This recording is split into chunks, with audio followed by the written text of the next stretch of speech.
Hello everybody, I hope you were all well and had a good week. I can't believe how close we are to Christmas now.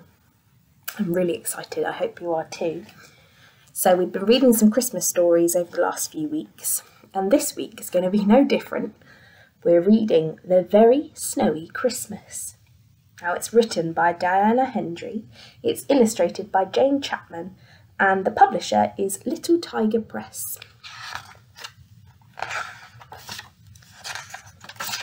Let's start the story. So I hope you're all cosy and ready to listen. It was Christmas Eve, and Big Mouse, he was making cheese pies. Little Mouse was making paper chains. Happy Christmas to us, said Little Mouse. Big Mouse, can I decorate the Christmas tree now? Can I? Listen, we'll do it together, said Big Mouse. Little Mouse hung golden acorns and mistletoe berries on the tree, and Big Mouse put a star on the top. But we've forgotten the holly, cried Little Mouse. I'll go out and get some. And off he rushed. Mind, it has nice red berries, called Big Mouse.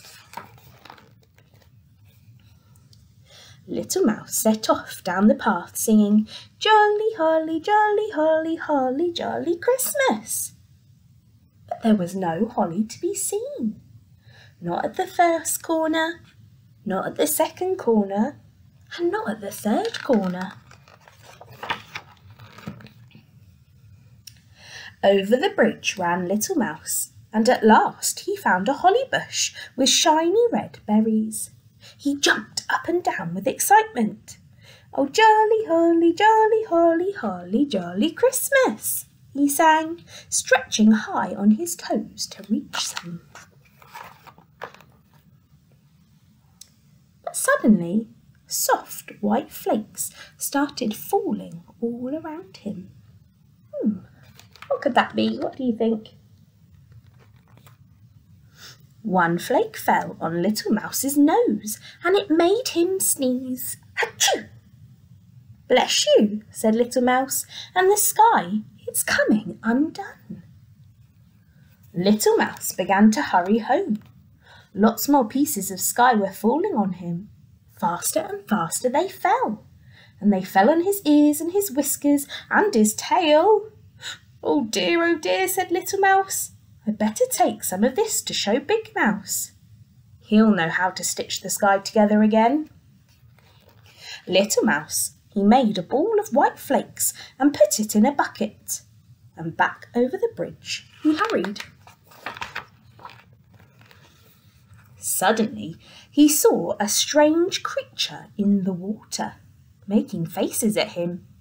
It had lots of ears and a squiffy-looking face, and it waved its arms at Little Mouse. Oh, squeaked Little Mouse, it's a mouseness monster, and he fell on his bottom. Oh, I wish Big Mouse was here, he cried, scrambling up. Back down the path ran Little Mouse, looking over his shoulder to see if the mouseness monster was following him. It wasn't, but something was. Little Mouse could see its paw prints coming after him. Eek! Help! Eek! Squeaked Little Mouse. Now there's an invisible monster chasing after me. Little Mouse ran up and down and round in circles to escape, but the paw prints of the invisible monster went up and down and round after him. Little Monster ran and ran faster and faster and whirled the white snowflakes faster and faster, like Little Mouse, and still the invisible monster followed him. At last Mouse saw his house, but there in the garden was a huge white monster. Oh no, squeaked Little Mouse, not another monster waiting to catch me. Little Mouse trembled and he started to cry. But then the front door opened and there was Big Mouse. Little Mouse leapt into Big Mouse's arms. Big Mouse, he cried. The sky, it's come undone. And look, he wailed, pointing to the paw prints.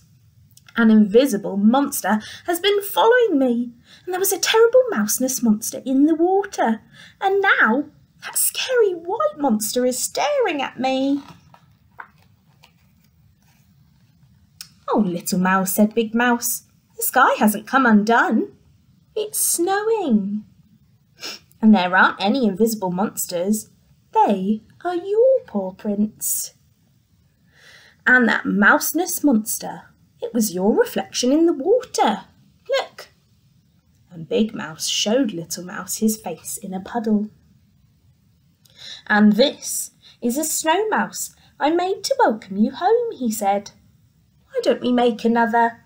And so they did. Snow is magic, cried Little Mouse. Yes, said Big Mouse, and Father Christmas likes snow too. Little Mouse jumped up and down.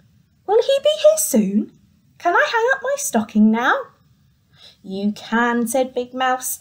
Let's go and get warm first. So they went and warmed their paws by the fire.